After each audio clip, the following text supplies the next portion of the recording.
What accelerates from 0 to 150 miles an hour in less than 10 seconds, reaches a top speed of 190 and costs less than a Ford Focus. It is the new Kawasaki motorcycle, the ZX-12R, the most powerful production bike ever built. And for First on 5, Morland Sanders caught up with the first person in the country to own a ZX-12 and the traffic police who want it banned. This is it, the purest form of the superbike, the ultimate fix for those addicted to acceleration and top speed. The figures surrounding this bike are either staggering or shocking, depending on your perspective.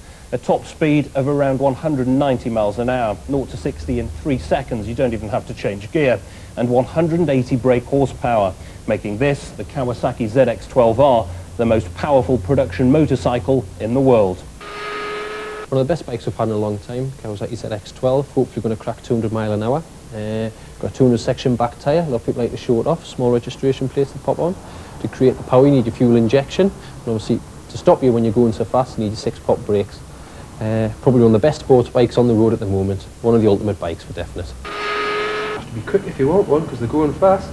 So who needs all this grunt? Well, no one if the truth be known, but ask who wants it, and just about everyone who currently owns a motorcycle will put their hand up. Mick Laidler, a rig worker from Northumberland, is one such fella. He's about to fork out more than 9 grand and become the first in the country to own a glorious 12. Why did you have to have one of these, Mick? Because it's the fastest, most powerful production bike in the world, the ultimate machine. Half an hour later, Mick manages to pull over to tell us what he thinks. It's absolutely fantastic. It's a lot better than what I thought it would be. It's better than the last bike I had. It's just got so much power. But not all are overjoyed to see the ZX-12R in the north of England. The police are those trying to chase after high-powered motorcycles. The current breed of sports bikes not only outperform all their pursuit cars, but are also quicker than the police helicopter.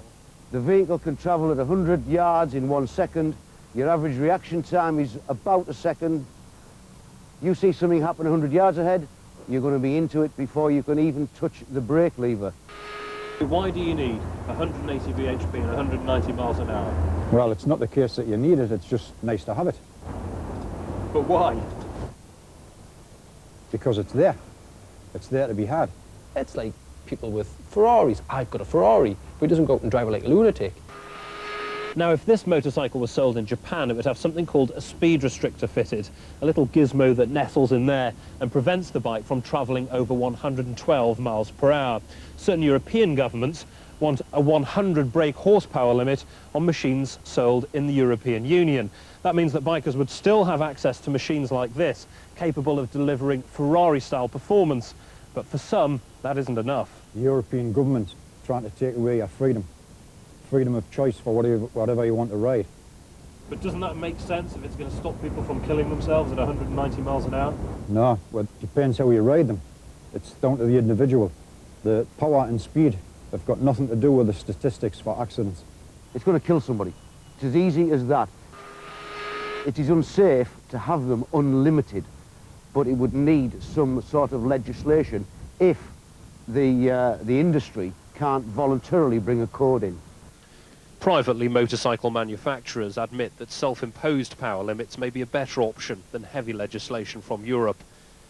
If that becomes reality, Mick Laidler may in fact be rather pleased, as his bike will remain as it is now, the most powerful in the world.